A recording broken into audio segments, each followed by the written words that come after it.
Alrighty, good evening, everybody. Welcome to the Evangelical Dark Web. Tonight, we got a nice bit of an expose going on because we're going to be covering a lot of ground here. I've been on an obsessive data harvesting, I don't want to say troll, but it has definitely been an excursion into the depths of nonprofits and a lot of 990 forms and what we have going on is a lot of weird stuff happening in the world of nonprofits. We're going to cover a lot of the stuff going on with the government giving out grants to nonprofits that are working in Mid-Eva, or the ones that are kind of betraying our country by sponsoring an invasion at our southern border. We're going to cover both of those issues tonight, but I also want to just keep tabs on this is spiritual warfare in many cases. We are dealing with organizations that are well funded, and I want to provide a lot of information that'll hopefully be useful, hopefully be very good for reference, because I got a lot of information, way more than I ever need for right now, because this is really going to be useful for just doing discernment in the future, just to know, hey, this ministry makes around this much money, has around this much money, and it can help you triage a threat. It can help you kind of understand what the market is for a certain type of false teaching. And all this will make more sense as we get in.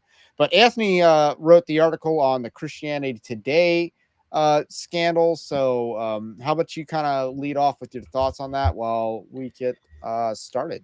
Yeah, I mean, so it's kind of a nice picture, and a lot of with the Christianity Today thing, they filed their Form 90 back in November of last year, so it is more or less a recent filing that could have easily been overlooked as far as when it was submitted. But yeah, it kind of is revealed that they took about 1.8 million in federal grants. Now they're claiming that it's PPP that was forgiven, which, I mean, regardless, that is a cash infusion into their business operations, and so it is money that they obviously had that was forgiven or not forgiven. But I mean, at least that's what they claim it is, which again we don't have any way to verify just yet.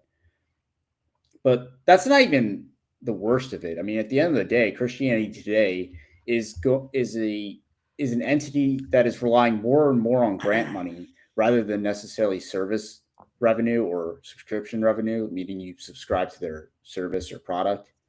So it's more dependent on these giant donors, and they increased their donations between 2022 and 2023 by about $4 million. That's up from 5 million to 9 million, and they make about 18 million in revenue.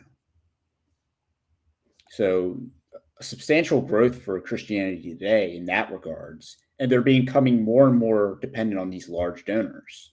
Yeah, and what's interesting to note, you didn't quite specify this in your tweet on this, but I will add, because a lot of people think, oh, they have subscription revenue. And yeah, they do have subscription revenue. I don't need to subscribe to it, and you don't need to subscribe to Christianity Today. Just clear the cache in your browser, or at least clear the website's cache, and you can just keep viewing or use the Internet Archive. You don't need to buy it.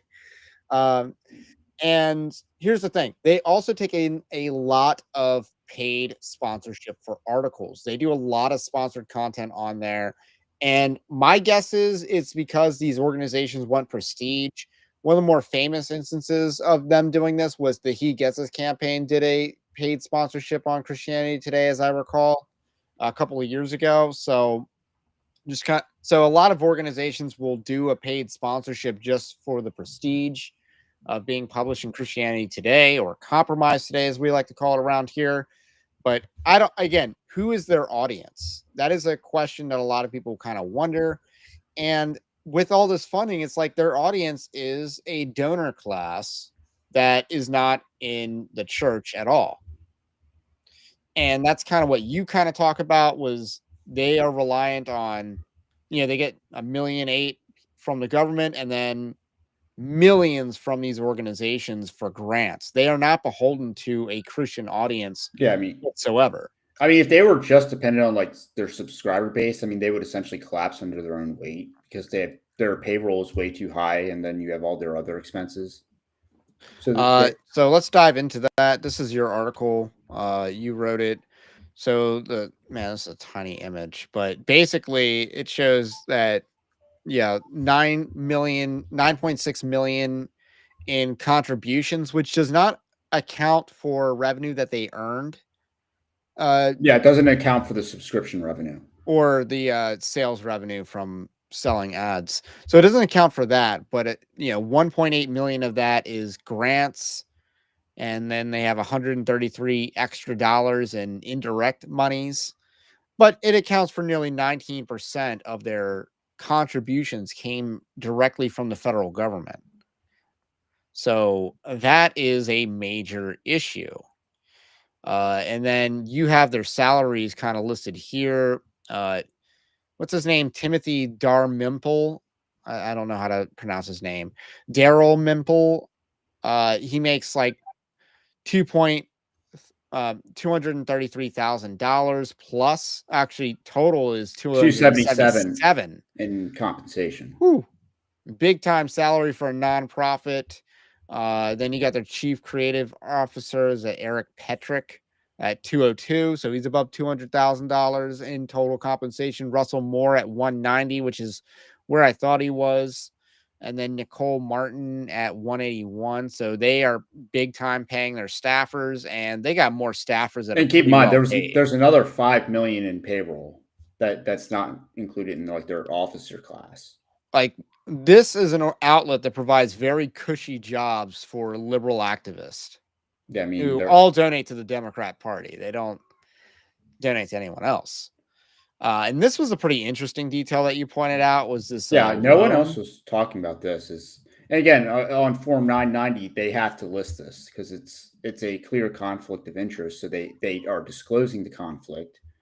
And I'm not necessarily opposed to it on like a moral level, but at the same time, it does show you that they kind of have no problem doing like insider deals and giving their CEO a very favorable mortgage. Because again, he's not.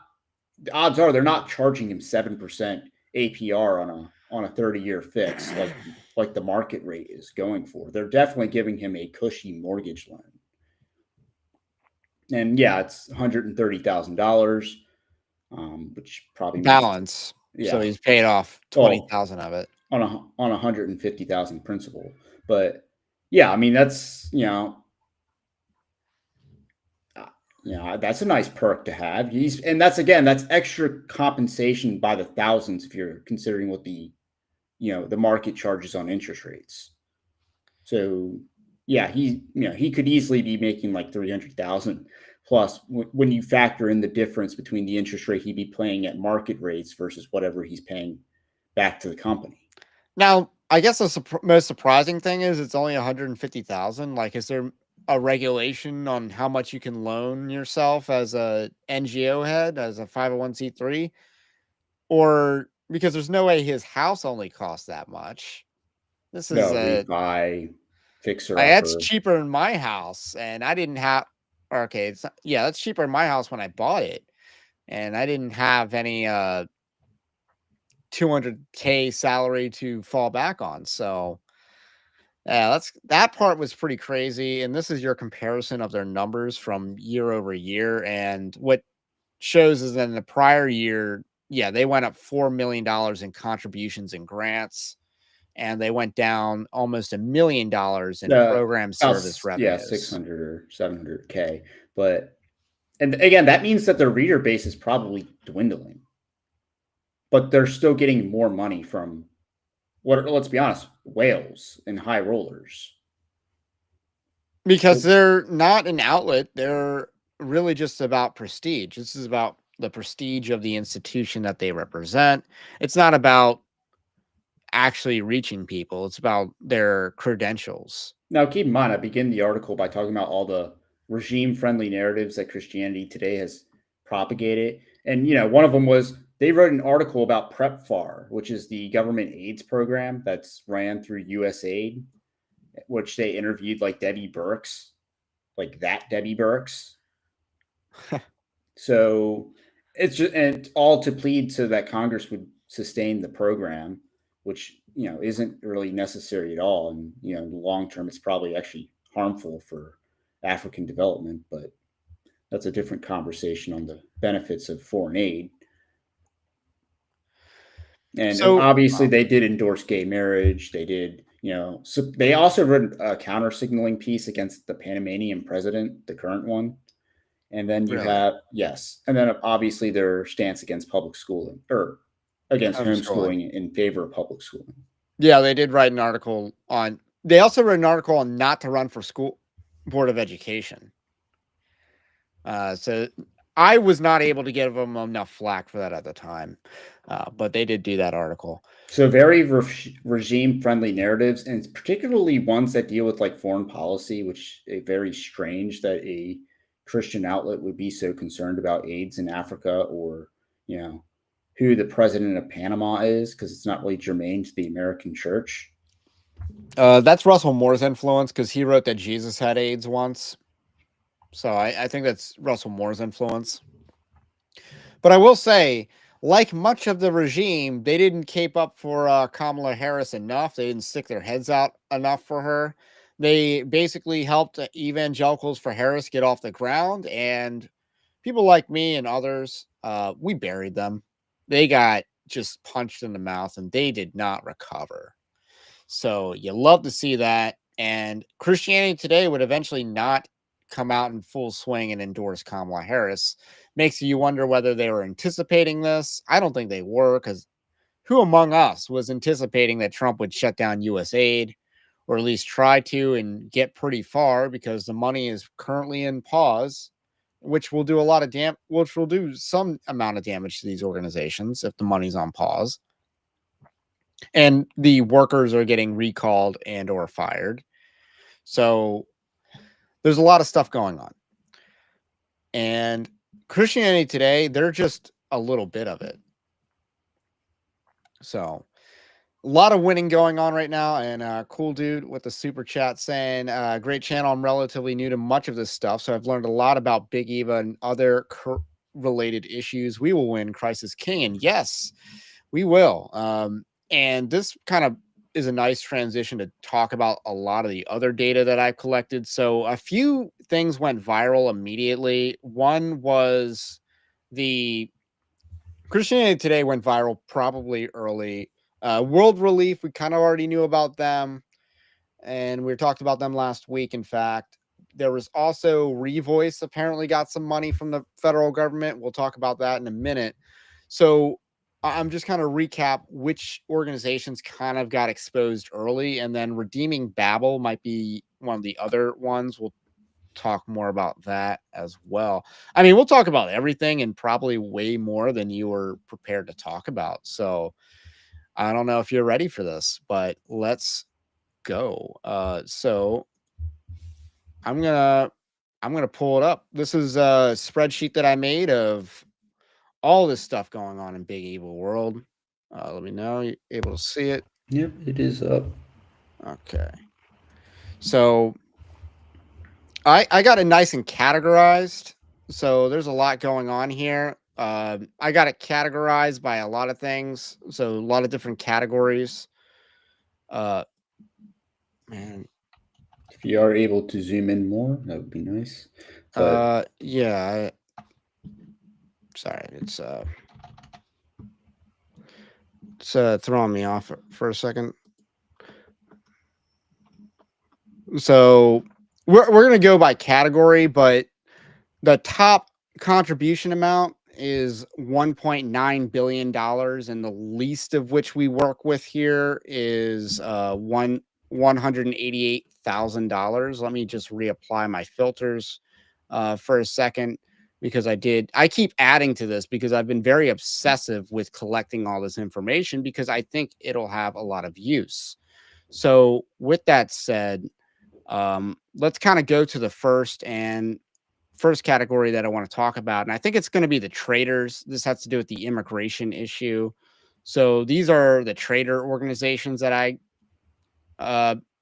kind of sorted out, and they're sorted by contributions amount. So I'll zoom in more. So we got at the top is Lutheran Immigration and Refugee Service, which is a nice anagram. That is not an accidental anagram because it stands for liars. So, Lutheran Immigration and Refugee Services, they take in over $200 million from the government. Yeah, and And just for background purpose on this, it is a kind of like a joint operation, like a pan Lutheran ministry that is probably more associated with the ELCA than it is the LCMS, but obviously there is coordination between both of those denominations with this. yes, and to clarify that point, the LCMS has, I believe, they stopped working with them as an institution, but they still have several churches that continue to work with them. Yeah. Yeah, But because they yeah, do like an RSO, like a registered service organization or something like that, or whatever the term they use is.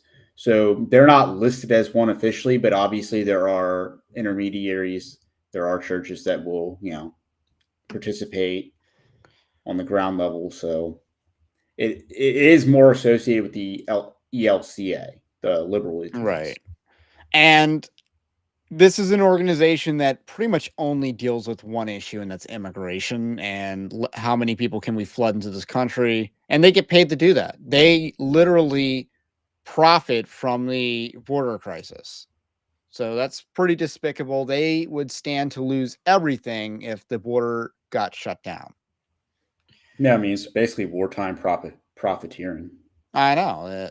So next we have on the list, and this whole list is about wartime profiteering in a way, except for maybe Lutheran World Relief, which I'm not entirely sure what the difference is, but I did collect them as well because they get, $7 million from the government. That's no small deal. But before we get to them, World Relief, whom we talked about last night, $126 million from the government, which is 79% of them is subsidized. Lutheran, the liars are 97% subsidized. These are 79% subsidized as of 2022. So all of these are going to be 2023 unless I specify otherwise. There's a couple 2021s and some 2022s are in there as well. And Lutheran World Relief, $7 million from the government. And Arrive Ministries, which is another immigrant and refugee NGO, they also are 63% subsidized by the government to a tune of $2.2 million. Now, And I'm doing a lot of rounding. do you know who they're associated with? No, I crowdsourced organizations to look into. They were one of the organizations that that one person requested I look into. And I'm like, wow, they were onto something here. They knew about this organization and I didn't, but we're going to talk about a lot of organizations. So that is the traders. I think the next category I want to talk about is the media. So let's talk about enemy media. So this is where Christianity Today would be. And as you can see, Christianity Today is the largest player in this field. And it's kind of surprising, actually. Uh, they are 19% subsidized by the federal government, and this is not including their program revenue. And then we got second place, so we did talk about them, is Sojourners, and they're not all subsidized by the government. I want to be clear that we're going to be covering a lot of organizations that are not subsidized, but it is something that we're going to talk about nonetheless because it is very good to know how well funded your enemies are. And Sojourners, I believe they're Soros backed. I know so that's kind of the case with these guys, and they're hardcore open borders, Black Lives Matter type org, super liberal, and they don't really get support from the government. That if you see a low dollar amount on the spreadsheet, it is indirect money. Pretty much 100% of the time, it's going to be indirect money. Yeah, I mean, again, those contribution numbers, like with Christianity Today, are probably not inclusive of all their revenues because that's just the stuff that they get from a donation standpoint, not what they sell to the public. So then, but nonetheless, they rake in $5.8 million in donations. Donations. And So that's a lot. This is a very well-funded organization for something that does not have that much of a reader base. They are not organic. And that's one of the points I want to drive home is they're not, a lot of these organizations are not organic. A Religion News Foundation is what runs Religion News Service. So you've maybe heard of RNS, super liberal outlet. They're not as well funded as I thought, but maybe they get more program revenue and stuff like that. But 850,000. So I was actually surprised that they were not raking in millions of dollars in contributions and grants, despite the fact that they are a liberal news outlet. So you got to subsidize them because liberals and medias, how many of them have been failing? So then we got two Black Lives Matter type media companies, really. So we got Truth to Table, which is Lisa Harper and someone whose name I can't pronounce. They do a podcast. And then another podcast, which is Christina Edmondson's organization called, The Witness. So we got Truth to Table, which I think has Truth's Table or something like that, or Table Talk or whatever. One of those woke podcasts is on Truth to Table, and it's got Lisa Harper in it. I wrote down her name. I didn't write down the other co-host's name. And it's got and then The Witness. So they make $500 million in grants and contributions. 500, you mean 500,000? 500,000. Okay, I said million. And then the second one makes The Witness makes $424,000 in contributions. Then we got Julie Roys. So this is pretty interesting because Julie Roys used to run her ministry, if you want to call it that, her ministry of Satan. She used to run that through a liberal college. So you could not donate to her directly. So got a question here. Which one is not organic, CT or Sojourners? Neither are organic. That's the thing. At least Christianity Today used to be organic, and they're kind of living off that dying corpse legacy, but Sojourners is not organic at all. So Julie Roys, I would actually say is organic. She has a cult following, at least if my YouTube comment section is any indicator. And she used to not have her own 501c3. Now she does, which is a pretty interesting development. It occurred last year, and she raked in $319,000, which I thought was pretty interesting. I don't think she sells subscriptions or anything like that, or has a merch store that I know of. But if she did, it probably wouldn't make that much. And then we got National Religious Broadcasters, and I was kind of surprised that this was such a tiny organization in total contribution amounts. So maybe they just receive it all through ads or not. Yeah, ads or whatever. I mean, maybe. $232,000. And again, I'm rounding down if I'm rounding for the most part. So that is our little tour through Christian media, and it's good to know. Hey, by the way, Evangelical Dark Web, we do not have that kind of money. But we still get work done here. What do you think we should do next? We can do a quick tour down Christian Zionist media, which I just have the CBN, the Christian Broadcasting Network, which $200 million in contributions here. I thought that was pretty insane. So televangelists, they make some money. Just a fact. Let's do enemy think tanks, because this is kind of an interesting category as well. There's some subjectivity to how I categorize this. And along with, you might take issue with my friend enemy distinction maybe at times. But we got the National Immigration Forum leading the way in contributions at $6.2 million, with $8,000 of that coming from the government. This is the Soros backed. At one point in time, they were Soros backed. This is where the Evangelical Immigration Table comes from. So the Southern Baptist Convention is currently partnered with this organization, as well as Lifeway, the Ethics and Religious Liberty Commission. They partner with this organization, so they come very well funded. Then we got the Colson Center for Christian Worldview. They've, I guess, received some indirect money from the government for $4,000 or $4,000 to $5,000, and $5.2 million in contributions. Again, this is like your boomer con, conservative, neocon think tank. And one of the reasons that I'm not a huge fan is they also he partners with one of the other organizations that we're going to go through, one of the more Zionistic ones that I thought was pretty interesting. I'm not a Chuck Colson fan in general. I'll just be real.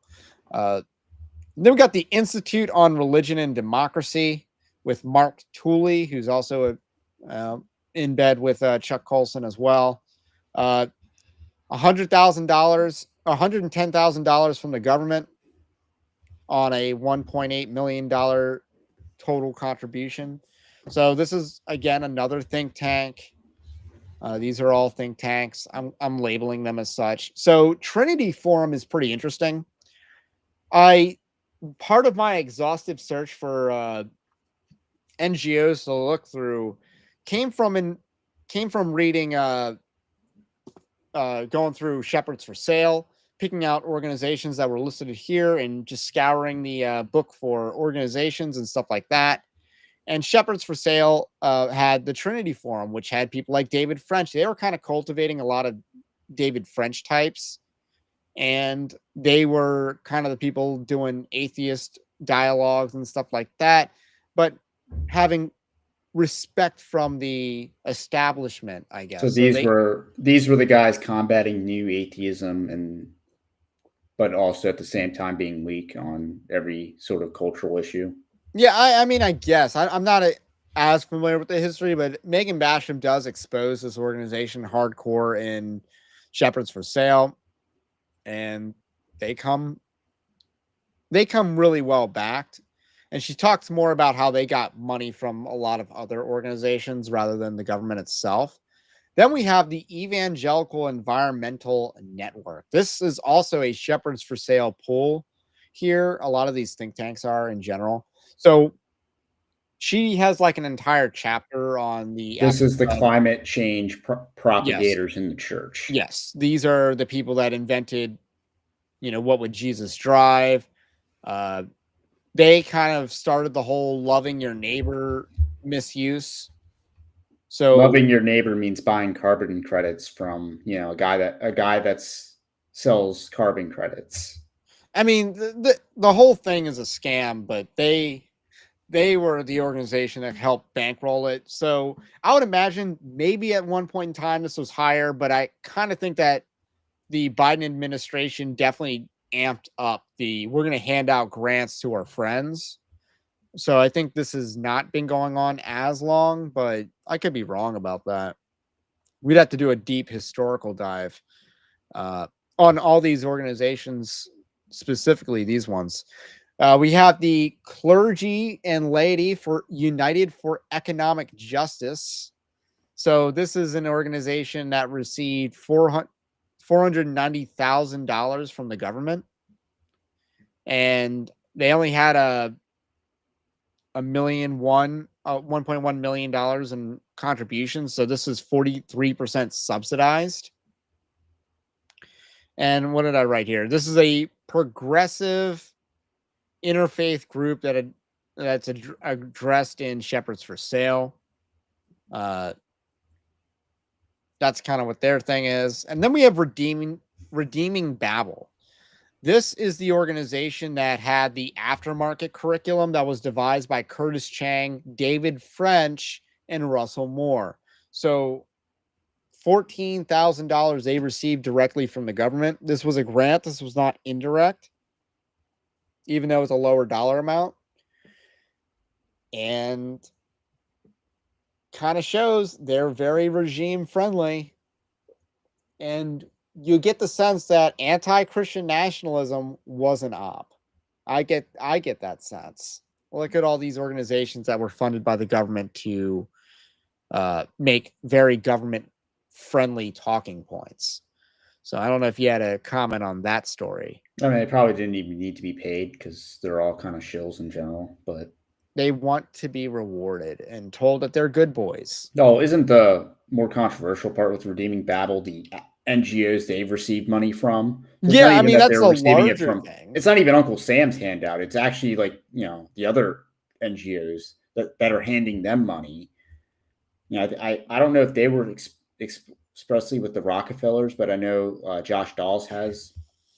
I think he did the breakdown on that because if you look at their NGO charity graph, yeah, it's even worse than what the spreadsheet says. Yeah, I mean this spreadsheet is really about the government and the total number of contributions, which is a good way of knowing where these people stand.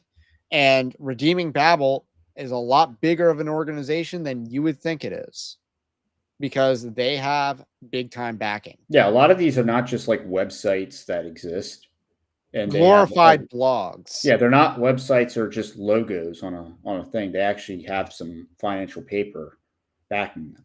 And what audience does Curtis Chang have? So then we got National Religious Partnership for the Environment, which is, I believe, another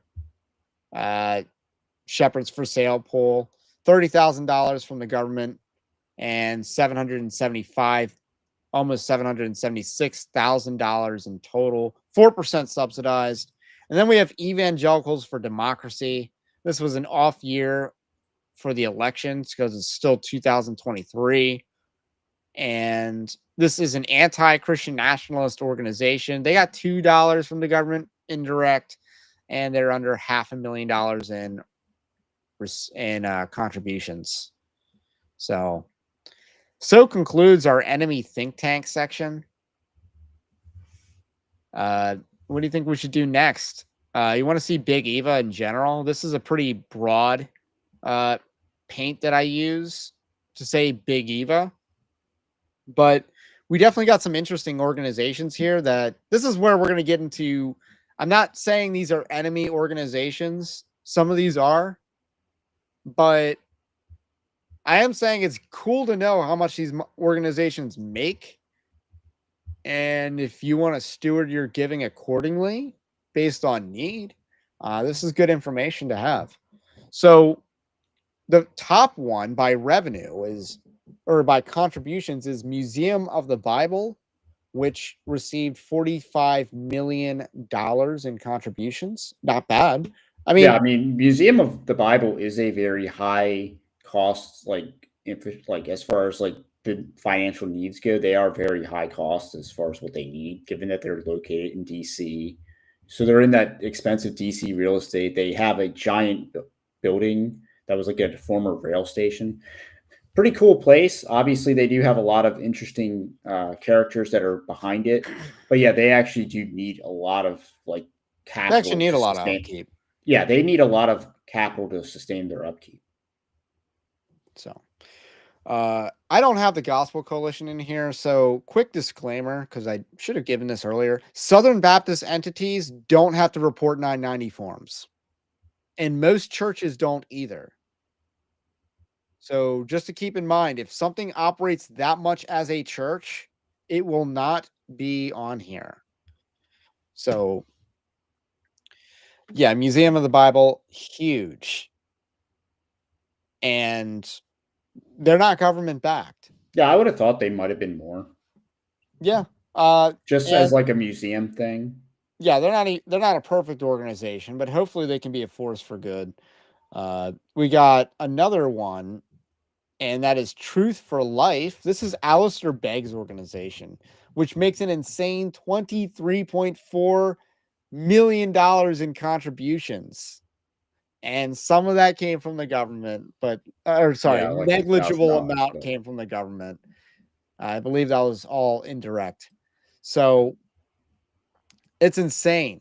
But what's even more insane is his salary. Like Alistair Begg was paying himself over $300,000 in compensation for a ministry dedicated to expanding his reach. I mean, yeah, I it mean kind of makes sense, that's but his radio show, probably his books, speaking tours, all that I stuff. mean, he had one of the higher salaries that I encountered in this search.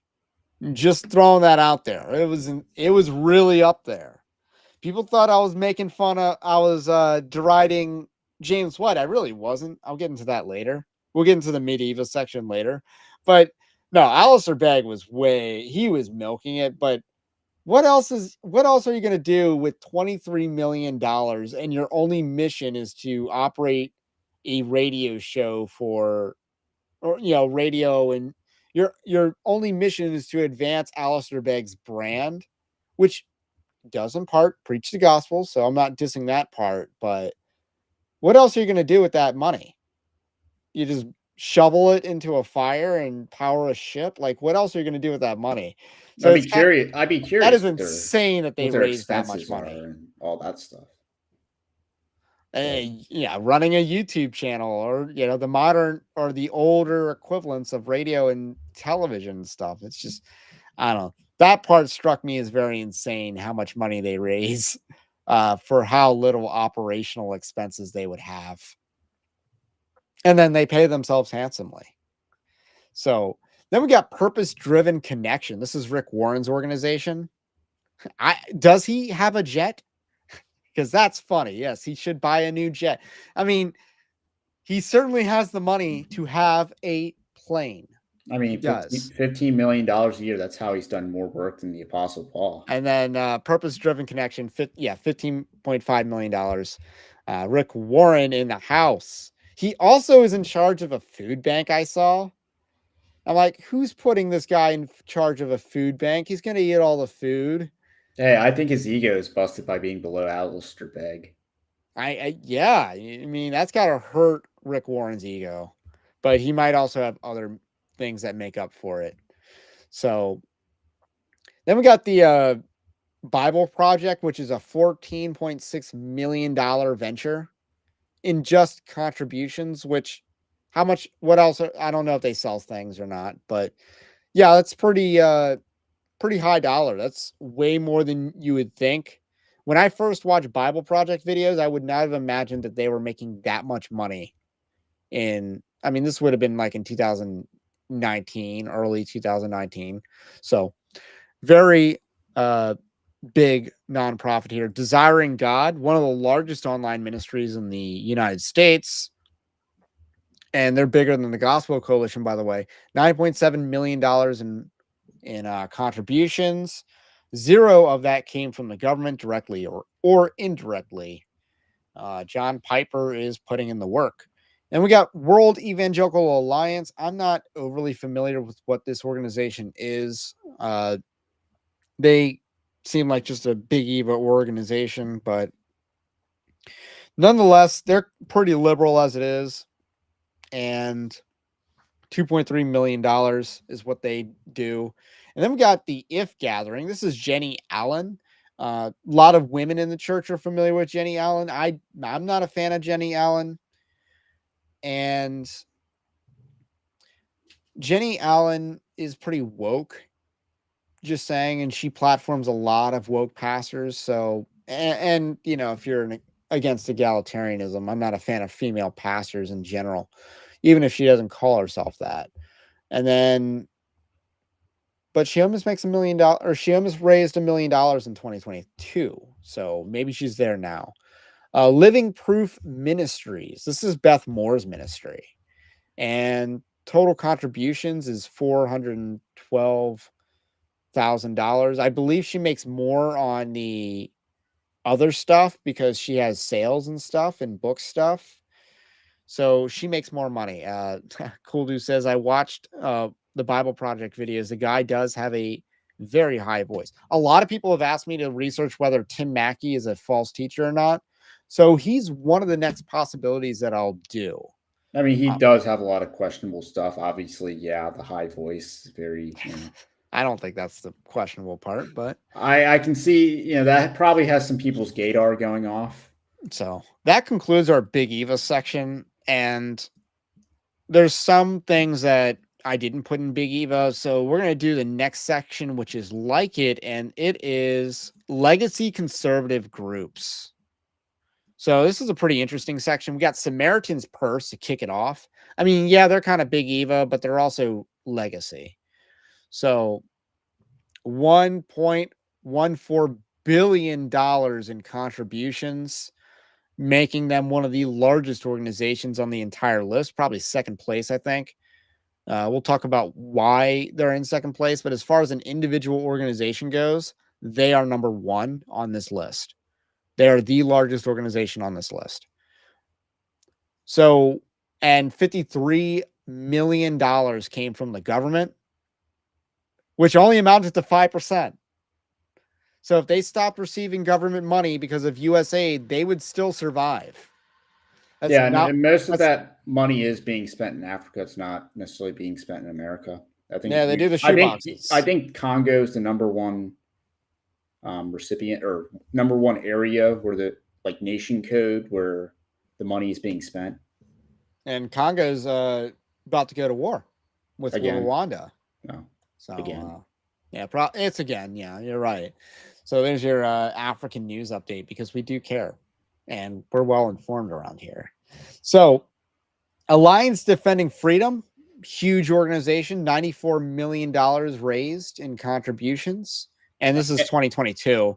And 19. that makes more sense when you factor in, Yeah. they are doing actual legal cases, not just advocacy and raising These awareness. are big groups. They are lawyers, so they charge like lawyers. These legacy organizations are not just jabronis that just came out of nowhere and started a 501c3. These are very big organizations that we're discussing here in this section. So Alliance Defending Freedom, they did get 19,000 in direct contributions from the government. Most of that was direct. Then we got Mercury One. So this is Glenn Beck, and David Barton is, I believe, the president of this organization. So I put this on here because this is very influential in conservative media. $34 million in contributions. I'm very surprised that Glenn Beck is pulling this off. And this is what, radio or media? Yes. I mean, no, it's not that. I'm not entirely sure. Oh, this is his this is his organization though. I'm not sure if it's his real estate thing or not, but no, yeah, that's Glenn Beck does have Glenn Beck does use, his Blaze Media to, I guess, have a lot of like his friendly aligned businesses. Yeah, so he has a huge organization. They got some direct money from the government.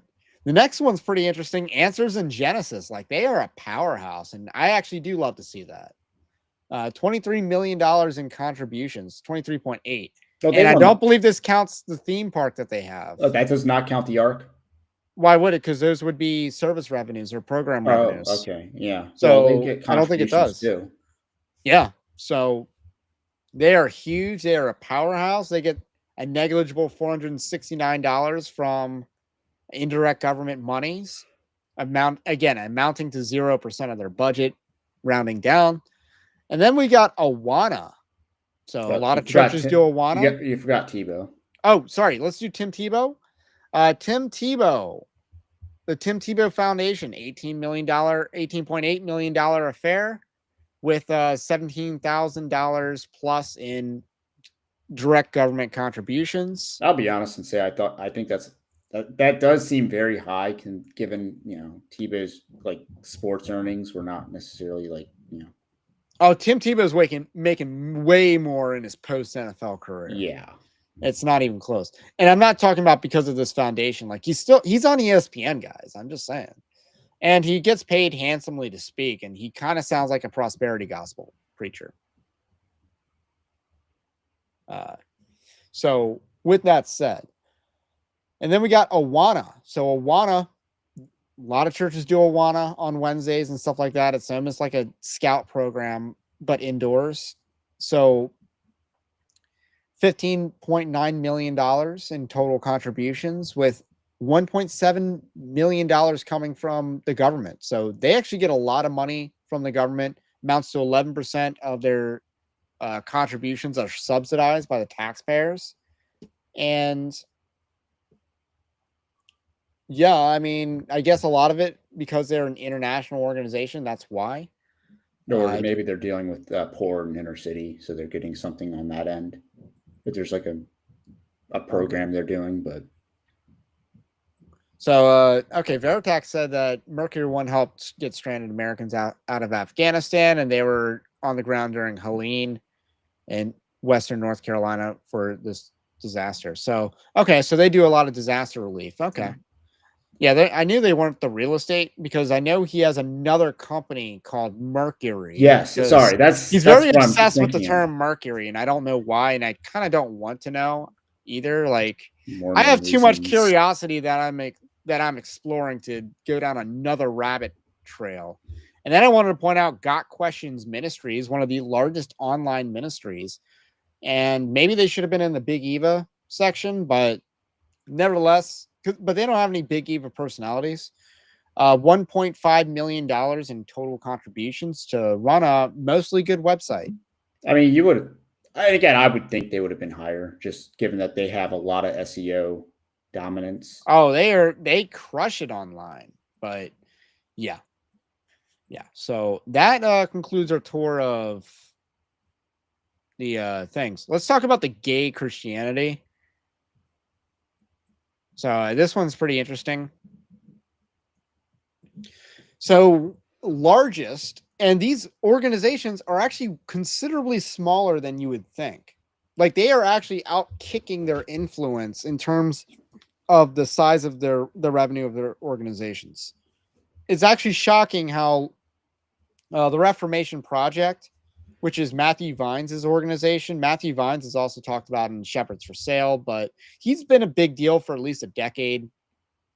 He's been very open about trying to get the church to affirm homosexuality. He gets in a total of over $500,000 in contributions, and you would have thought it'd be more, but the up and comers are going to overtake him. So, and this is the first up and comer we're going to talk about is the Center for Faith, Sexuality, and Gender. And this is Preston Sprinkle's organization. Preston Sprinkle is the leader of the Side B theology movement right now. It Yeah, I is mean, no longer Revoice, it is him. he is the face. I mean, obviously, he's also somewhat of a rising star. And it really shouldn't be the case. It's insane that he's getting this, but how's he supported? A lot of big grants go to this organization. Not much from the government though, but big donors want a gay church, and that is how we're going to get a gay church is by people throwing money at causes like this. So this is actually something to be wary of.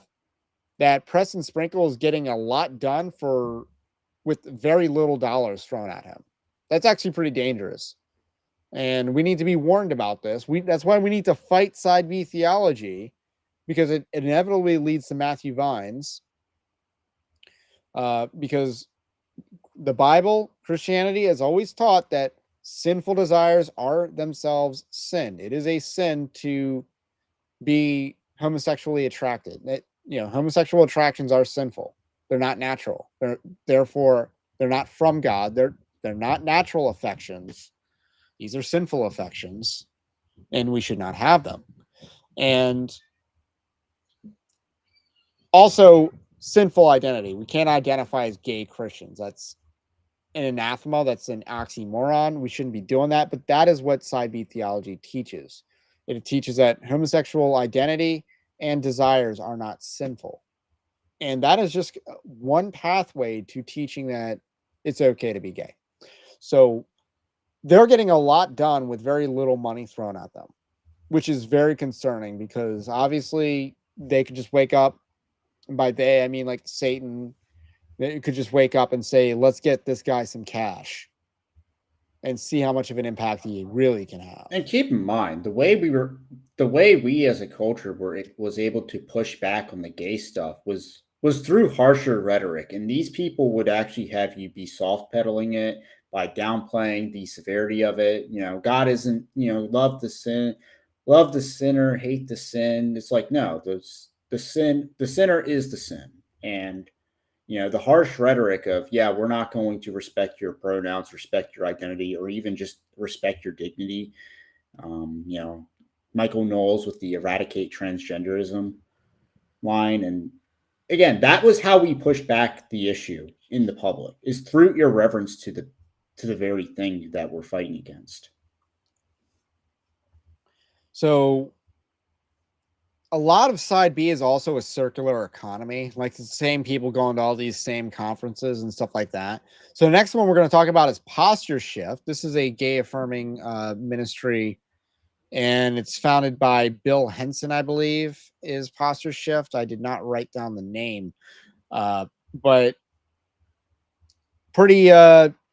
They make a 200 plus thousand, $285,000 in contributions here. So it's enough for one person to operate, which I believe is their capacity. And then we got Revoice, which is 14% government subsidized. That's insane how nearly $40,000 went to Revoice to help make the church gay. That's what went on there. So this was 2022. They didn't have a conference in 2023, I think, and they had one in 2024, but it's insane. So this was one of the ones that went viral, and Revoice is probably losing steam. yeah, I would agree with that. So again, they're losing steam to Press and Sprinkle, who has overtaken them. Years ago, it was Press and Sprinkle doing pre-conference events at Revoice. Press and Sprinkle was using Revoice to amplify his image. Now, you got Revoice speakers speaking at Press and Sprinkle's conference because he's the marquee event for Side B theology now. He has overtaken Revoice, and that's a great point. And then the last one we have is Embracing the Journey. This is the one that hosted the gay affirming conference at Andy Stanley's church. So that is what they are. They're not government subsidized at all. They made over $250,000 as well in contributions. So that concludes our gay church section. I don't know if you had any final thoughts on that. Yeah, not as much money as you would think in the big No. gay, but at the same time, there's a lot of cultural hegemony outside of this, like outside of the church, that's obviously just seeping its way in. Yeah, it's just insane. They are getting so much done off of, in some ways, because they don't have an audience. Like Posture Shift. What's the other one? There's Posture Shift and Embracing the Journey. They don't have organic audiences. Yeah, I mean, keep in mind the whole side B thing is just a halfway house that's unsustainable. And at the end of the day, most people that that go down like the gay sin are just going to reject God as a whole, because at the end of the day, they're going to make a moral indictment against God, whether it's God for making them gay or making them that way, or God for condemning them in his word. But they're not, but even like the Reddit tier atheist doesn't even argue, well, the Bible doesn't condemn homosexuality like these guys would argue. Yeah, they would just say that the Bible's not authoritative. We got an academic institution. I could have included a lot of colleges and seminaries and stuff like that, but that wasn't really necessary. That I didn't think that would be a good idea. It would kind of gum up the works of what we're really trying to expose. Yeah, do we really need to know that Baylor receives money from the government? Probably Yeah, not. stuff like that. This is the Council for Christian Colleges and Universities at $1.4 million. None of that really is from the government. So they're a very woke and liberal organization. They're kind of also pro-abortion, as I recall. So that is them. Pretty well funded, if you ask me. So what's next? We want to go liberal missions or woke organizations. They're very interchangeable, but I did separate the two. We'll do liberal missions. Okay, so here's liberal missions. So these are some missional organizations that are liberal. Radical, that is $500,000 or $5.75 million in total revenue. That number's a little different because they're not on the site. It would be Radical Inc. They're not on the Data Republican site, which is where a lot of this came from, which pulls from ProPublica, which is a place where you can read 990 forms for nonprofits. So, and that's based on a 2021 990 that Radical filed. So they're pretty big. Then we got the Lausanne Lausanne Committee for World Evangelism. So that's the Lausanne movement. No, this would be associated with Ed Stetzer. Ed Stetzer, for those that Yes. aren't aware. He's not on the organization that I know of, but yes. Like he has a relatively clean fingerprints on a lot of these NGOs. $3 million organization, pretty concerning considering that Lausanne is a pretty bad movement in general. It's basically ESG in the church before ESG was a thing. Touching Lives. This one's pretty interesting because it's James Merritt, former Southern Baptist president, liberal, gay affirming as well, because his son is gay affirming, and he affirms his son who's gay. $2 million organization. So that's just what? This is just his ministry, his brand. Yeah, it's his ministry. Okay, so it's these are woke organization or liberal, just garden variety liberal. They're not like specific categories of liberal. Then we got Renewal Ministries, which is Ray Ortland's ministry, almost at 2 million in contributions. Again, none of these organizations are government subsidized.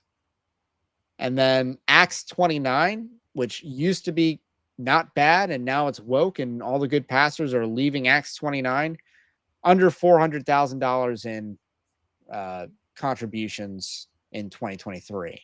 Seems like a drastic like downgrade for X29, because I would have thought they're larger on contributions and grants and all of that. Yeah, they're not that large. Yeah, I would have thought okay, they're because I would have thought they were actually like in the business of church planning. So that seems very small. Oh, that's an interesting perspective. Yellowmouth says Revoice lost steam because Tim Keller died. I think they lost steam a little bit before that. They didn't have a 2023 conference lined up and stuff like that. So I think they lost steam a little ahead of that. And I think Press and Sprinkle also overshadowed them. There's not a huge audience for Revoice. They're also Presbyterian, which or limited like PCA. So it's not like they were a part of like the ECC or some like more woke denomination, or even just non-denominational like Andy Stanley. So, okay, next one I want to do is going to be just liberal organizations. These are theologically liberal organizations. I got a couple of them to expose here. We got the BioLogos Foundation. So this is Francis Collins. This is his organization, $2.1 million. None of it comes from the government except for $6 in indirect contributions. So this is a very well-funded machine. And their whole goal was to advance theistic evolution and also get people to get jabbed. That is what they do. Next, we have the Christians for Biblical Equality. This is a feminist organization, $1.1 million. And this organization is dedicated to advocating for female pastors or something like that. It's pretty gay. As the name would suggest, with biblical equality, it's talking about between men and women and stuff like that in the church and in pastors and stuff like that. So, and then we got Red Letter Christian, which again, you would think would be a bigger organization. Maybe they've fallen off. One of their leaders died, right? Not too familiar, but obviously Red Letter Christian, they're the people, only the words in red ink actually matter. And they're the only inspired words. I mean, I assume that that brand is dying in general because there's not really anything that holds together. Obviously, you see their arguments all the time with like, quite frankly, stupid people that would just be like, well, Jesus didn't speak to this issue. So therefore, that means it's not biblical. And who do you think spoke Leviticus to Moses? Yeah, I mean, anyway, just over $250,000 in 2022. So this organization, I think, is no longer on the up and up. I think they're on the down and down. And that concludes just your theological liberal organizations. They exist to advance theological liberalism. Let's do the woke organizations. And this is a lot of government funding here. So we got the Institute of Church Administration and Management. So this is a woke black church organization. 76% government subsidized, receiving over $7 million in government contributions out of $9.2 million. So there you have it. This one I think was exposed by woke preacher clips, or Yeah, woke preacher clips did a lot of the a lot of these come from him. Yeah, he did. Yeah, he did a lot of the work, and obviously, there is a lot of DEI interest in sponsoring Black churches, Black church initiatives. We got some Asians represented here too, though. Just saying. At the end. We got Proverbs 31 Ministry. This is Derwin Gray, and what's the other one? Liza Terkers. I don't know how to pronounce her name. I've never heard it pronounced. But she was also a part of the, I believe it was the Table Talk thing. She was a part of that one. I'm assuming she's not a Proverbs 31 woman. I would not call her one. No. Never mind. I was going to tell you a story about what I said to my wife this morning, but it was related to Proverbs, but not Proverbs 31. Anyway, partnership of African American churches, 97% government subsidized. So $4 million out of $4.1 million. This is a organization that would not exist without the federal government. And it exists, I think, in West Virginia, which I'm sure there's so many Black churches in West Virginia. So I don't know if you want to touch that one. No. I mean, I'm just thinking, wow, they're making all that paper. They was Kangs with the 7 million. Another government subsidized organization comes in with Charlie Dates. He has the organization Together Chicago. I think he's like the vice chair of that. 73% government subsidized, 1.5 million in government contributions off of 2.1 million total contributions. So that's Charlie Dates. I think they do stuff with housing or something. So there's a lot of organizations like this. Jake. So TD Jake started in West Virginia. People forget that. Randy Moss is also from West Virginia, by the way. So, there are Black people in West Virginia. I guess we got to remember that. Be the Bridge. They apparently had a lot of curriculum in the church. People were pointing this one out on social media. Honestly, there's so much wokeness in this world that I forgot about Be the Bridge. I know I've heard of them. I know I've heard of Latasha Morris. She was definitely on my radar as a woke pastor or whatever, woke preacher clips, stuff like that. I believe she was also involved with Evangelicals for Harris, and she has the organization Be the Bridge, which is 21% government subsidized in 2023, $165,000 from the government out of $786,000 total. Insane that this curriculum was basically bankrolled by the government. Now, 21%, they would still exist without the government, but the government is making it very easy for things like this to exist. I wonder how much of it is simply like, oh, it's a Black-owned business, so it gets special handouts. There is some of that in the federal government. For instance, the SBA has a special category for Black business owners that white people cannot access. So that does exist in the federal government. I don't know how much about USAID or whatever, all these other nonprofit grant giving has to do with it. But anyway, moving on. The next one is the Creek Collective, which the BDN Niabwile is involved with. They are under $400,000, but they don't seem like a nefarious organization. Like, they actually do seem legitimate. But I just like to collect data. And last but least, Raymond Chang's Asian American Christian Collaborative, which got a negligible $70 in indirect contributions from the government, but they are at a $225,000, or 225. Not quite a $250,000 in contributions in 2023. So he is very upset right now, Raymond Chang is. So Now, what he lacks in money, he can just hire like H-1Bs and. Yeah, I think he was big on that, wasn't he?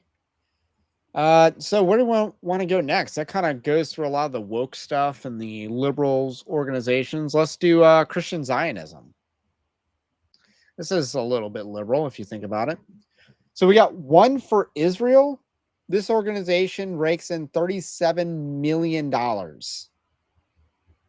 And Is it's there not any from the government. Is there any face behind it? That's a good question. I don't know. A lot of organizations you might be thinking of: Christians United for Israel, which is also known as Kufi, which is John Hagee's organization. They were not on this database, so I have no idea how much money they get. But these are very well-funded organizations, and it's kind of scary at the end of the day. Like, we are up against a huge behemoth in fighting Christian Zionism. We are up against a huge behemoth. One for Israel might not even be the largest one, but $37 million in contributions. Yeah, I mean, Insane. And again, if you think about just the millions on this list, I mean, it's easily eclipsing 50 million if you add them all up. And yeah, add them all up, and we're approaching 60 million. 60 million. So yeah, I mean, that's a lot of church projects that could be funded with this money. That's, a lot of missions work domestically that could be done instead. It's just, propaganda. Yeah, and this just shows that there's so much money in the kingdom being misused and wasted. We got the Philos Project, which is the most government funded. It's 7% government subsidized. It is a Zionist organization with Mark Tooley is a part of it, and Richard Land is on it. So Richard Land, hardcore liberal. He's an amnesty advocate and Ukraine simp. He is one of the mucky mucks over at Christian Post. He used to run the Ethics and Religious Liberty Commission before Russell Moore did. So he was Russell Moore's predecessor, and the apple did not fall far from the tree. He is part of the Philos Project, which dedicated a lot of money to Israel.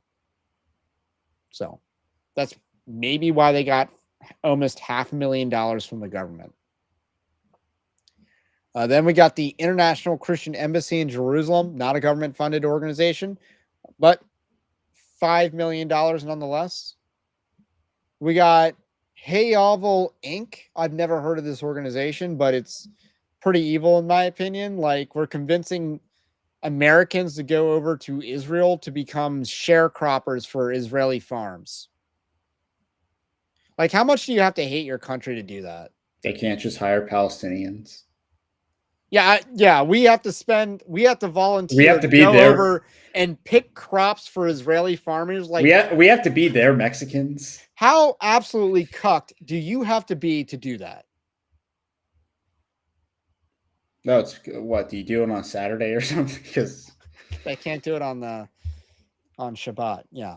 Is that what goes on over there? I don't know, but $4 million this organization has in contributions, and it's all about helping sharecropping in Israel.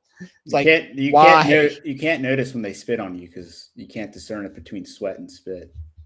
Oh man, just how much do you hate yourself to have to do that? Yeah, again, Palestinians exist. I mean, that's like I'm sure they need jobs. That's actually how they envision the Messiah coming, is that, all the Gentiles would basically be their slave, pay them tribute and all of that. I mean, you're probably paying to sharecrop someone else's field. How ridiculous is that? I mean, that's literally what they envision, like the Messiah, like how the Jews envision the Messiah. So, and then last but least, we have Christians for Israel. C4I is also what it's called. $3.4 million organization. So again, the grand total on this was $57 million, and it's not really from the government at all. They got $500,000 from the government, rounding up. Christian Zionism is the call is coming from inside the house and maybe overseas, if we want to be blunt about it. But yeah, let's do a quick trip down Miscellaneous, see what else we could have talked about. I only have two here. Louis Palau situation. He's just someone I've kind of had my eye on for research purposes for like over a year. Yeah, I'm big I didn't into. realize he was making that much money. I mean, he's big in like the evangelical conference circuit. Yeah, he's associated with Ed Stetzer, so not a fan. I just didn't know how to categorize him, but yeah, nearly $15 million in 2023. And then we had the FDM Foundation, which faith-driven movement, I believe is what FDM stands for. So they got faith-driven investor and faith-driven entrepreneur. Yeah, They have so a conference going on right now with David Platt yes. speaking at it, which is just insane. So Marcus Pittman, who does lore, he did a thread on this one, and one thing I pointed out is you actually kind of left out the biggest part. Is like, this is a Tim Kellerite influence project right here, and I think Andy Couch is the other name that's like a big influence on this. But yeah, if you go on their website, it's Tim Keller. That's one of the influences of this organization. I guess that New York City Wall Street mentality, I guess he was able to penetrate. But I'm just going to say, like, inviting David Platt to a faith-driven investor I mean, yeah, conference that's is kind of. kind of like inviting Derek Chauvin to a Black Lives Matter rally. Like, I they mean, should be this. you should be so off-put by David Platt's presence as a high-rolling individual. Now Like, I that should be so imagine. off-putting. Now I imagine this institution is like a bunch of Christians in the banking industry get together and fellowship and like networking and all that. So I imagine there is some decent intentions behind it, but obviously, it's very Kellerite. Yeah, I mean, it could be based, but it chooses not to. What do we got left? Let's talk about fund of funds. So this is a concept that I don't know if they're actually called fund of funds, but I know in investment circles and venture capital, they had these things called fund of funds, which is where you fund a venture capitalist firm that just funds other venture capitalist firms. It's called a fund of funds. It gives the initial investor a distance between what their money and what they're invested in. So there's no blowback. So if you're like a government firm, you donate to a fund of funds. So when that fund of funds donates to something else, the government firm has they don't have the liability of funding certain businesses that may be PR disasters. Does that make sense? Similarly, these are fund of fund charity organizations. And the largest one is the National Christian Charitable Foundation. So people give money through this organization, and it goes to a lot of organizations. So many of the organizations that we're talking about today got grants and contributions from National Christian Charitable Yeah, I mean Foundation. this is what's called like donor active funds or something like that, DAFs. So I mean, yeah, if you have a lot of money, you invest. What you do is, and rather than start your own foundation, you basically just open up a brokerage account with one of these foundations. Then you basically put money in there. It's invested into the market as long as it's not being distributed, and then and basically you're able to distribute your appreciated capital as tax deduction as a tax deductible donation to various charities as you see fit.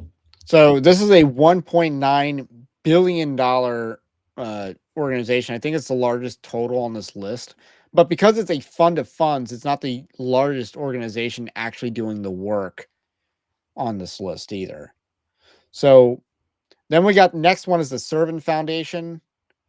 And let's talk about that and Signatory at the same time. These are the organizations that helped funded the He Gets Us campaign. Yeah, so Dave Green is, the Green family is a major. Signatory, I think, right? Yes. So I think I feel like they're the same because they went by two different names. So, yeah. So one of them is nearly $800 million, and the other one is $133 million. And they help bankroll the He Gets Us campaign, especially Signatory. So not a lot of good things coming out of there. I mean, some good things do, but at the end of the day, I mean, they're funding everyone, but obviously, like the He Gets Us campaign is they're- the yeah, biggest. Yeah, yeah. they're that's kind of what they're most known for backing because everyone's in there, even ADF,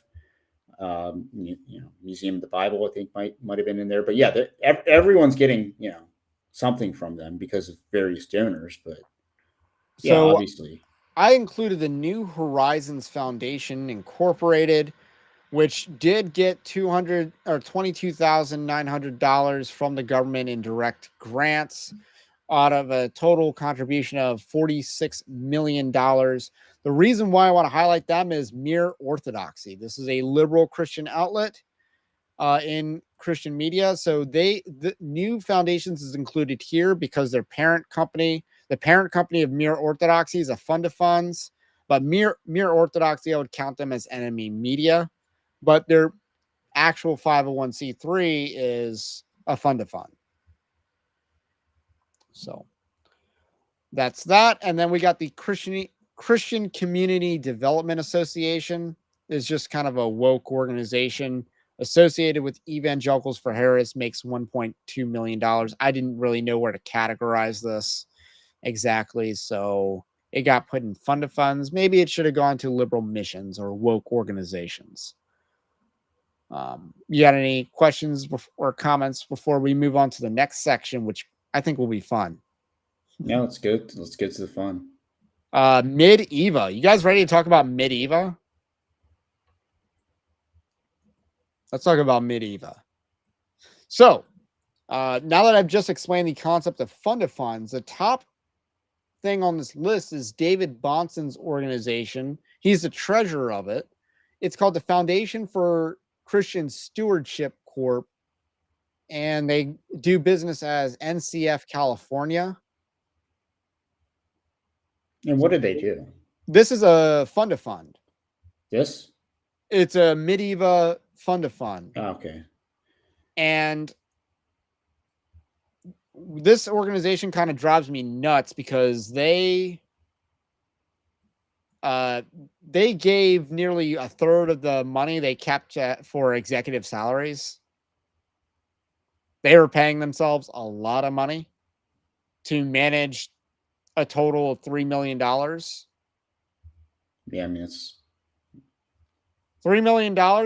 You need to have full-time jobs to manage $3 million, donating it to various charities.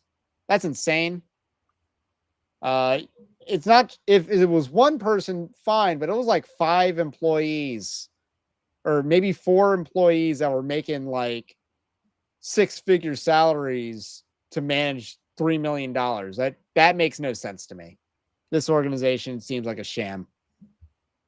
But it's David Bonson's organization, and he's going to be speaking at ReformCon in April. Then we get Alpha and Omega Ministries with James White and Rich Pierce. And they rake in $536,000 in 2023.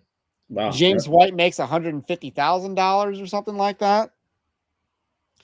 And I said, that's a nice salary, though. And people thought I was like angry at that, or here's the thing. I'm just making comments. I said that was a nice salary. It's a nice salary. I'm not actually making any comments on whether he's being overpaid or underpaid. Some people are like, oh, he's getting underpaid. I'm like, well, I wouldn't say that. If you're making money speaking into a microphone, I'm going to be very slow to say that you're underpaid. But Rich Pierce, I will say, is overpaid. I mean, it's a $500,000 organization, which I'm actually kind of shocked it gets that much. But yeah, a little bit, especially since he takes pride in not monetizing things like YouTube or stuff like that. But I thought that was funny. I was just saying things that are true. He's not funded by the feds, and he has a nice salary. He makes more than I thought he would make. He's not the most egregious offender on here. I think that was Alistair Begg was the most egregious offender on here. Justin Peters is next. He does not pay himself a lot from this ministry, from what I saw. It's a smaller ministry, apparently, at just over $400,000. It's kind of interesting to know how much money these organizations reel in. I wanted to collect data, and now I know. Like, we know how big certain organizations are compared to others. So this is very valuable information moving forward, especially as Woke Wars 2 continues. So Again, Alpha and Omega Ministries is looking pretty good, actually. And, Justin Peters does a lot in that anti-charismatic apologetics. So yeah, he's kind of obsessed with that. That's his niche and carve out. Yeah.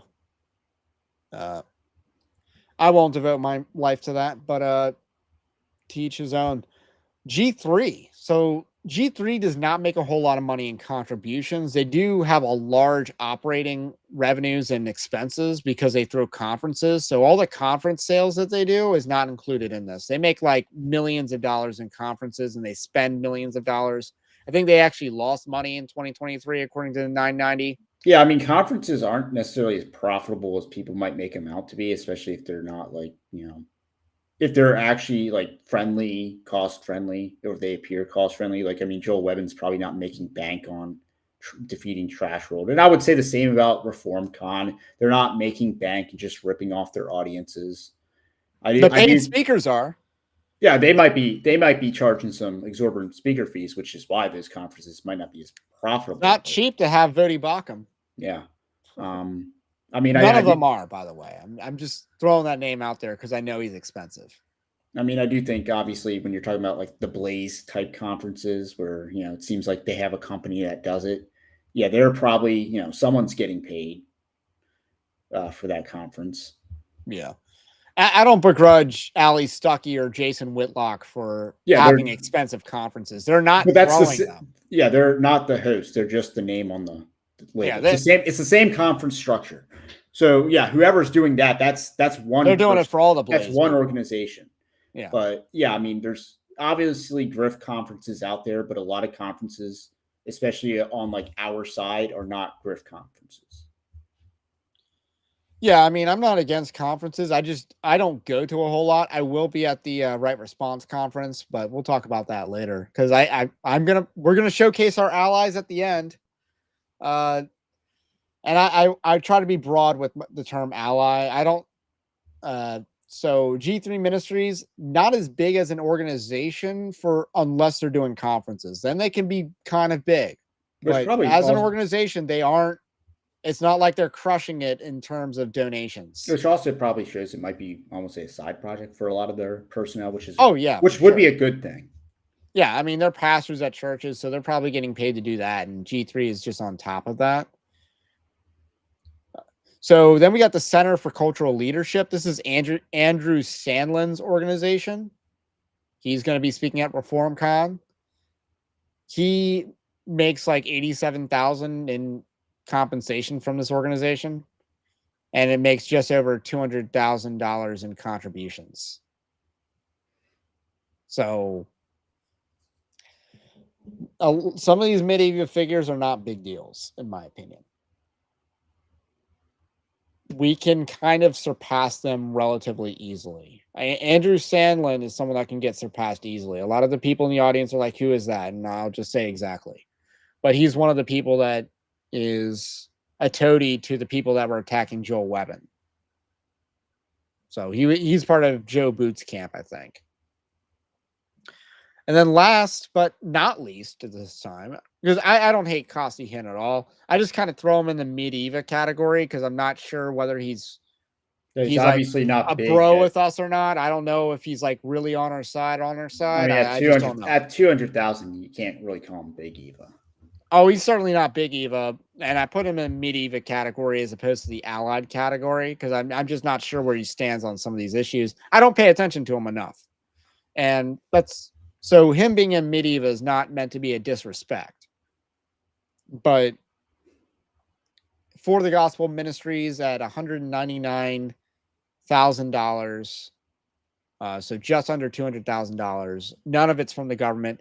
Again, the Foundation for Christian Stewardship, which is David Bonson's attempted funded funds, but it's really enriching some people at the top. They're the ones making, getting government contributions. And then let's talk about allies, and that'll kind of wrap us up.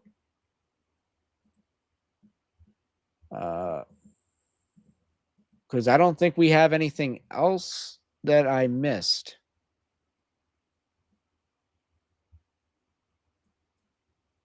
So let's talk about our allies. I'm being very broad with alliances here. So I'm going to include Mark Driscoll because he's going after Christianity Today. He's going after a lot of the spirit of the age stuff. I don't think he's perfect. I know he's like pro-Israel and stuff like that.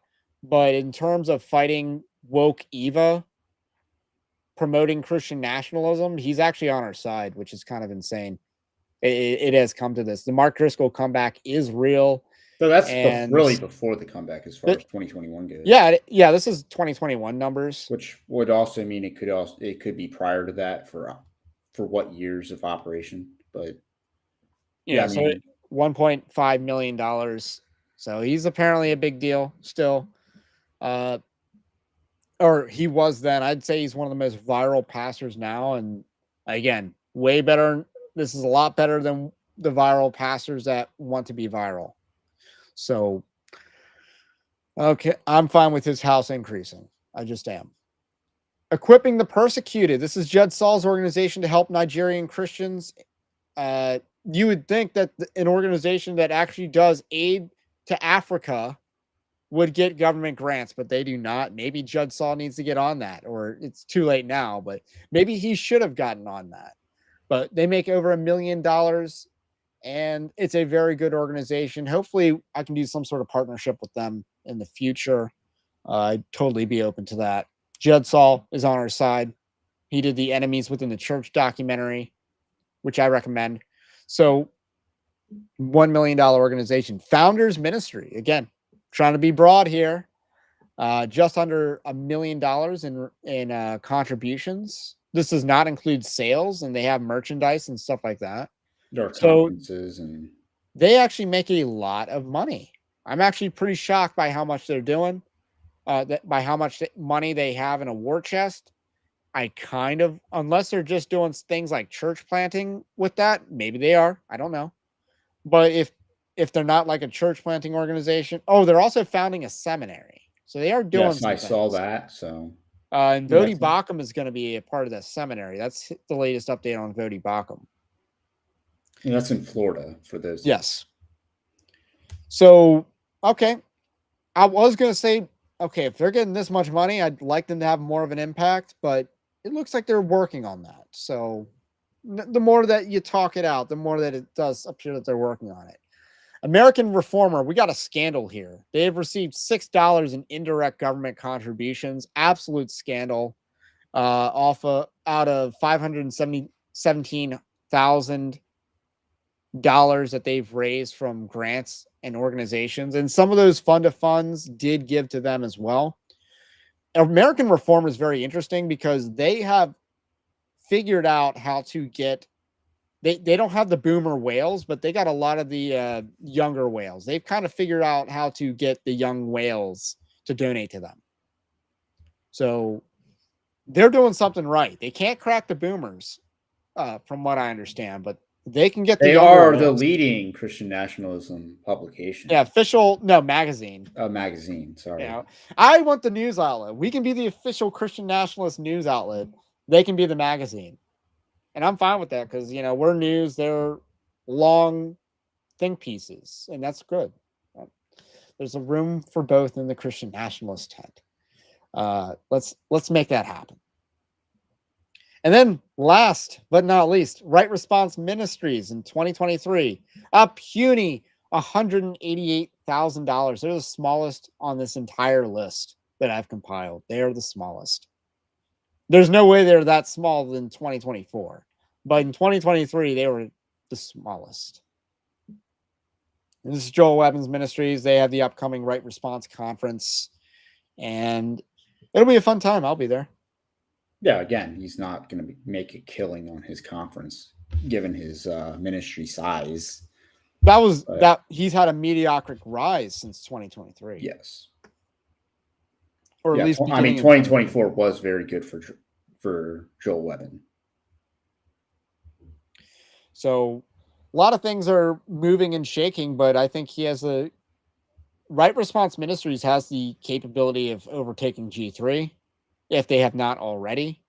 American Reformer can overtake some of these Mid-Eva organizations as well, and even some of the smaller on Big Eva side. Like there is potential here to build a broader movement. Evangelical Dark Web's not on here because we're not a 501c3. Truth Script's not on here, and maybe it's because they Too recent. too recent or too small. Yeah, but I'm not sure. I mean, I did look, I tried, but they might be too small. I don't know. So there's a lot going on. There's institutions being built, and I hope this gave a lot of perspective as to where we're at in the fight. And we got to watch out. If Satan wants to throw money at the gay Christian movement, they could have a huge damage in their outsized influence, because look what Christianity today is able to do with no core audience, but they're able to use just their platform of Satan to really bring down evangelicals. yeah, I mean, just as a liberal outlet, and again, they're very grant funded. They're not donor backed, and looking at these ministries, yes, a lot of them kind of were nothing or American Reformer and Right Response were literally nothing just a couple years ago. All of these ministries except Founders, I would say, are punching above their weight class. And I wanted to look for more allies. Like I didn't want to like source what I was doing, but it's like, okay, who are some good guys that we can kind of give a shout out? I was trying to come up with everything. Again, I'm not huge on researching charities and stuff like that. I'm not huge on that, but I did go down this rabbit hole, and we got a lot of data that's going to be very useful in spiritual warfare. Yeah, I mean, one of the good things about Trump winning is that it's formative years for us to build institutions and for our people to build. Because again, we spent a lot of years not doing anything, and part of this is not to blame the boomers, but that is one of their faults as a generation, is that they're not necessarily known for the institutions being built. Their lifetime has seen the institutions falling apart or being managed. Yes. So these are the years to be building. It's not just sit back, let the Trump administration do all the work. No, we have work to do on the ground too. Let them do their work over there in Washington, and it's time for our people to dig deep as well. Yeah. And I posted something like, yeah, one of the things that I want to do is like, I want to be someone who can be, I don't want to say a sugar daddy because, that has like a connotation to it, but a patron in the sense, most people might not understand the whole Roman patronage system where, you would have a series of patrons that lead up to a larger thing. So think of it like the mafia, except not institutionally corrupt. But the mafia is it is a perversion or aberration of the Roman patron system. So think of it like that. I want to be able to help people. I pay writers. That's what I'm doing right now. And I want to use, and the good thing about running an LLC is I can pretty much give to a lot of organizations and write it off as a deduction. So I could be, sugar daddy. Like that's one of my goals. I don't plan to get rich off of Evangelical Dark Web at all, but I do plan to use it as a vehicle to boost others. It's kind of the plan from that. I do plan on becoming rich, just not through Evangelical Dark Web. It's just not. I don't foresee that at all. But anyway, that's all I gotta say on that.